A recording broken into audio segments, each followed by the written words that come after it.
안녕하세요, 앵그리 보험입니다. 오늘은 실손보험에 대해 이야기해보려고 합니다. 최근 2025년 12월부터 5세대 실손보험이 도입된다는 기사를 보신 분들이 많이 계실 텐데요. 아직 보장 내용이나 구체적인 시기는 확정되지 않았지만 5세대 실손보험이 도입되는 건 사실입니다. 일부에서는 이제 실손보험이 점점 안 좋아지니 필요 없는 거 아니냐는 말도 나오는데요. 아무리 실손보험의 조건이 점점 안 좋아진다고 해도 실손보험이 여전히 중요한 역할을 하고 있는 건 사실입니다. 저 개인적으로도 다른 건 몰라도 실손보험은 꼭 필요한 보험이라고 생각합니다. 그럼 실손보험의 어떤 점 때문에 실손보험이 필요한 걸까요? 실손보험은 국민건강보험의 보완형으로 의료비의 일정 금액을 보상하는 보험 상품이에요. 해당 자료에서 보시는 것처럼 국민건강보험 가입자가 5,145만 명이고 실손보험 가입자는 3,997만 명에 달합니다. 즉 5명 중 4명은 실손보험에 가입돼 있다고 생각하시면 되는데요. 그런데 이렇게 많은 분들이 가입하신 보험인데도 불구하고 실비보험으로 어떠한 혜택들을 받을 수 있는지 잘 모르시는 분들이 대부분인 것 같아요. 먼저 실손보험의 가장 큰 장점은 종합보험처럼 담보에 해당하는 질병이나 상해만 보장받는 게 아닌 사용한 병원비의 대부분을 보장해준다는 점이 정말 큰 메리트인데요. 동시에 비급여는 보장해주지 않는 국민건강보험의 약점을 보완해주는 보험이라고 할 수 있습니다. 이렇게 범위도 넓고 중간중간 크고 작은 변화가 있다 보니까 가입 시기에 따라 제각각인 실비의 세부적인 내용까지 알고 계신 분들은 많지 않을 거예요. 그래서 오늘은 실비보험 활용 방법과 실비보험 청구를 많이 하면 발생할 수 있는 주의사항까지 한 번에 자세하게 안내 드리겠습니다. 끝까지 시청해 주시면서 가입되어 있으신 실비보험 확인해 보시길 바랍니다.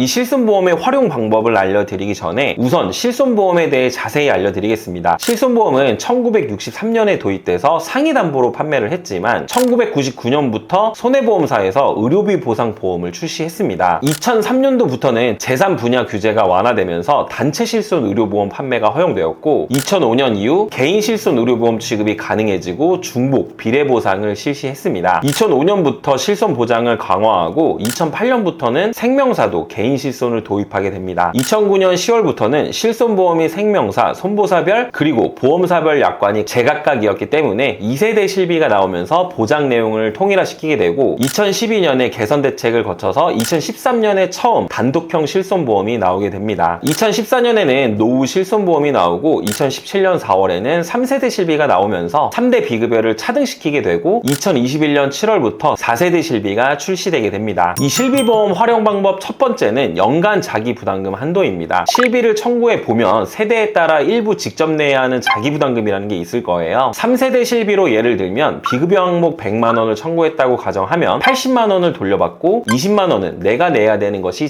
자기부담금이에요. 여기서 문제는 최신 치료를 받게 되어 고액의 치료비를 청구하게 되었을 텐데요. 이런 경우 자기부담금만 많게는 800만 원, 1000만 원 이상이 될 수도 있다 보니까 아무리 실비가 있어도 결코 부담해야 되는 금액이 적지 않을 겁니다. 하지만 걱정하지 마세요. 자기부담금에는 연간 200만 원이라는 한도가 있기 때문에 한도 초과분에 대해서는 전부 보험사에서 추가 보상을 해주는 겁니다. 예를 들어 보면 2012년 실비보험에 가입한 분이 입원해서 치료를 받고 병원비가 5천만 원이 나왔다고 가정해 볼게요. 자기부담금이 10%이기 때문에 5천만 원을 청구했을 땐 5천만 원의 10%인 500만 원을 제외하고 4,500만 원을 돌려받아야 맞는 계산 방법입니다. 여기서 자기부담금 상한제인 200만 원을 초과했으니 자기부담금 500만 원 중에서 200만 원만 내시면 되고 4,800만 원을 돌려받게 되시는 겁니다. 과도한 의료비 지출로 발생한 경제적 파산, 의료 파산을 막기 위한 제도로 굉장히 좋은 혜택인데요. 이걸 현재 실손인 4세대 실비를 기준으로 말씀드리면 급여 항목으로 치료비가 4천만 원 나왔다고 가정해 볼게요. 그러면 4세대 실비는 급여 자기부담금이 20%니까 4천만 원의 20%인 800만 원을 제외하고 3,200만 원을 돌려받아야 하는데요. 자기부담금 상한제인 200만 원을 초과한 거니까 3,200만 원이 아니라 3,800만 원을 돌려받는 겁니다. 쉽게 말해 자기부담금이 200만 원을 초과할 수 없게 되는 거죠. 4세대 실비 경우 비급여 치료에 대해서는 연간 자기부담금 한도가 적용되지 않는다는 점을 참고하셔야 되는데요. 여기서 비급여 치료가 뭔지 궁금해하시는 분들도 계실 텐데 간단히 얘기하면 국민건강보험 적용이 되는 치료는 급여, 적용이 되지 않는 치료는 비급여입니다. 더 쉽게 얘기하면 환자에게 꼭 필요한 치료나 진료, 약제 등 건강보험공단에서 인정해주는 것을 급여 항목이라고 하고 꼭 필요한 건 아닌데 더하면 좋은 치료, 예를 들어 엑스레이는 급여지만 굳이 MRI까지 찍겠다면 그건 비급여 항목입니다. 그리고 건강보험공단에서 시행하는 본인부담 상한제와 지금 말씀드리는 연간 자기부담금 한도는 전혀 다른 겁니다. 이걸 헷갈려 하시는 경우가 많은데요. 본인부담 상한제는 국민건강보험공단에서 시행하며 급여치료에 대해서만 해당이 되고, 실비보험의 연간 자기부담금 200만원 한도는 2009년 10월부터 2021년 6월까지 판매된 1에서 3세대 실비라면 급여, 비급여 할 것 없이 모두 적용되니까 실비의 연간 자기부담금 한도가 훨씬 더 좋은 조건이라고 봐야 되겠습니다. 이렇게 실비보험에 좋은 혜택이 있기 때문에 가장 먼저 준비하셔야 될 필수보험이라고 말씀드릴 수 있는 거예요. 과거에 가입하신 1세대, 2세대 실비는 비교적 금액이 높은 편인데요. 보험료 부담이 된다고 해지하시기보다 4세대라도 전환하셔서 가지고 가셔야 하는 필수보험이라고 강조해서 말씀드릴게요. 실비보험 활용 방법 두 번째는 다니고 있는 회사에서 단체보험으로 실비에 가입되어 있다면 여러분께서 가입한 개인 실비보험을 납입 중지시킬 수가 있습니다. 2023년 이전에는 개인 실비만 중지 신청 가능했지만 2023년 1월 1일부터는 개인 실비뿐만 아니라 단체 실비도 중지시킬 수도 있습니다. 이 단체 실비 중지 시 납입보험료는 소비자에게 환급이 되는데요. 나중에 부활시킬 때는 원래 재개 시점에 판매 중인 상품으로만 재개가 가능했지만 2023년 1월 1일부터 판매 중인 상품 외에 중지시켰던 상품으로도 재개가 가능하기 때문에 굉장히 좋은 제도라고 생각합니다. 개인 실비보험이나 회사 단체의 실비보험 중 중지시키고 싶은 쪽 보험을 중지시키면 되는데, 제 주변 분들 보면 이 제도를 모르시는 경우가 대부분이시더라고요. 이렇게 좋은 기능을 꼭 잘 활용하셔서 불필요한 지출을 줄이셨으면 좋겠습니다. 여기서 정말 많이 받는 질문 중 하나가 단체 실비, 개인 실비 둘 다 보장받으면 되지 않을까? 라는 생각인데요. 이 부분은 간단히 설명드릴게요. 실비, 말 그대로 실제 손해비용의 줄임말이에요. 병원비가 3천만 원이 나오면 개인, 단체에서 각각 3천만 원이 나오는 게 아닌 단체 실비에서 1,500만 원, 개인 실비에서 1,500만 원, 이렇게 합산 3천만 원 기준으로 보장받는 겁니다. 여기에 자기부담금, 상한제도 등을 계산해봐야겠지만 이처럼 실비는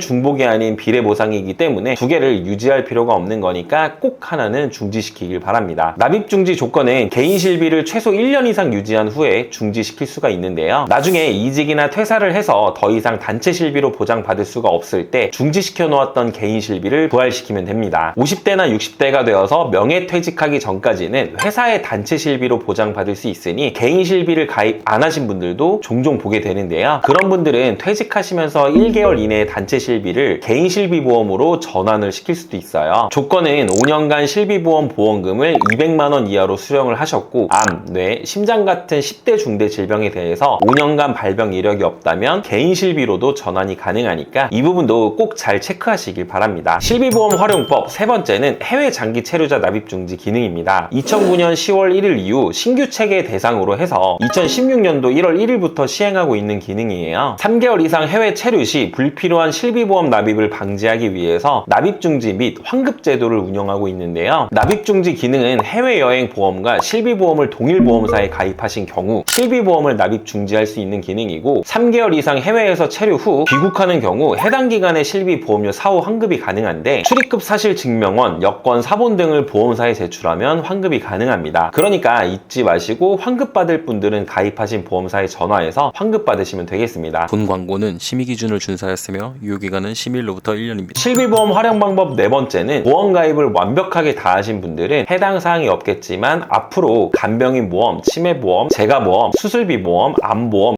이렇게 가입하셔야 될 보험들이 많이 있고, 보험 준비가 아직 완벽하게 끝나지 않으신 분들은 잘 체크해 주셔야 하는 부분이에요. 저와 같은 보험 설계사 분들은 보험금 청구를 보통 언제 할까요? 일반적인 소비자분들은 보통 병원에 다녀오자마자 바로바로 청구를 하시는 경우가 굉장히 많을 거예요. 그런데 보험 전문가인 저의 경우에는 바로바로 청구를 하지 않습니다. 왜냐하면 이 보험금 청구를 하게 되면 모든 보험사에서 이 청구 이력을 공유하게 되는데요. 실비 청구 이력 등이 다 체크가 됩니다. 장염, 도수치료, 물리치료, 비급여 주사치료, 기타 질환 등으로 병원에 자주 갈 수 있어요. 그럼 과다 청구자로 심사가 나와서 보험사 입장에서는 손해율이 높을 거라고 판단될 수도 있고요. 이런 경우 내가 모르는 질병 코드가 찍혀 있을 수도 있어서 나중에 보험을 가입할 때 넣고 싶은 보장이 거절이 된다거나, 단순히 건강 염려증 때문에 뇌 CT를 찍었는데 뇌 쪽 질병 코드가 찍혀 있다 보니까 뇌질환 환자가 아닌데도 아니라는 서류를 보험사에 제출해야 하는 등, 이런 이유들 때문에 제 주변에 많은 설계사 보험사분들은 당장 어려운 게 아니라면 고지를 하지 않고 있습니다. 그럼 여기서 이런 생각도 하실 수 있어요. 그럼 병원 간 거 청구 안 하면 어차피 보험사가 모르니까 청구 안 한 거는 다 고지 안 하고 가입하면 되는 거 아닌가? 절대로 하시면 안 되는 것 중 하나입니다. 가입 시 고지사항에 해당하는 것들은 전부 고지를 하셔야 되고요. 3개월 이내 병원 가신 이력, 최근 1년 이내에 검사로 인해서 추가 검사 및 재검사 받으신 이력, 최근 5년 이내에 입원, 수술, 동일 질환으로 7회 이상 치료, 30일 이상 약 드신 이력, 최근 5년 이내에 암, 백혈병, 고혈압, 협심증, 심근경색, 심장판막증, 간경화증, 뇌졸중, 뇌출혈, 뇌경색, 당뇨, 에이즈로 진단받거나 치료받으신 이력이 있는 분들은 해당하는 건에 대해 무조건 고지를 하셔야 합니다. 여기서 주의하실 점은 약을 처방받고 굳이 안 먹어도 될 것 같다고 판단하셔서 약국에서 약을 받지 않으셨어도 약을 병원에서 처방해 준 것만으로도 고지를 하셔야 한다는 점입니다. 그럼 여기서 또 의문점이 드실 수 있는데요. 그럼 청구해도 고지해야 하고 청구 안 해도 고지해야 되는 거네? 라고 생각하실 수도 있어요. 예를 들어 많이 하시는 도수치료나 물리치료로 5년 이내 6번 치료를 받은 경우 5년 이내에 같은 증상으로 통원치료 7회 이상일 때 고지를 하는 거기 때문에 이런 경우엔 고지 대상이 아닌데요. 그런데 문제는 여기서 보험금 청구를 하셨으면 그 청구 이력 때문에 보험사에서 도수치료 부위, 치료 사유, 치료 여부 등등 전부 다 고지를 해야 되는 상황이 생기게 됩니다. 그럼 여기서 후유장애나 수술비, 종수술비, 골절 진단비 등이 인수 거절이 뜰 수도 있고 가입 금액을 반으로 줄여야 한다거나 여러 가지 제약이 생길 수 있습니다. 이런 이유 때문에 보험금 청구는 3년 이내에만 하시면 되기 때문에 진료비 세부 내역서, 진료비 영수증 등을 잘 모아 놓으셨다가 보험 준비를 완벽하게 다 하시고 나중에 한 번에 청구를 하시는 게 더 현명한 방법이라고 생각합니다. 오늘은 이렇게 실비보험을 가지고 계신 분들이나 앞으로 실비보험을 가입하실 예정이신 분들이라면 무조건 알고 있어야 하는 실비보험에 숨겨진 혜택들과 보험금 청구를 언제 하는 게 좋은지 그 외에 실비보험 활용 방법에 대해 알려드렸는데요. 오늘 이 영상 보시고 꼭 손해보지 않으셨으면 합니다. 다음에는 더 좋은 영상으로 찾아뵙겠습니다. 앵그리 보험이었습니다. 감사합니다. 본 광고는 심의 기준을 준수하였으며 유효기간은 심의일로부터 1년입니다.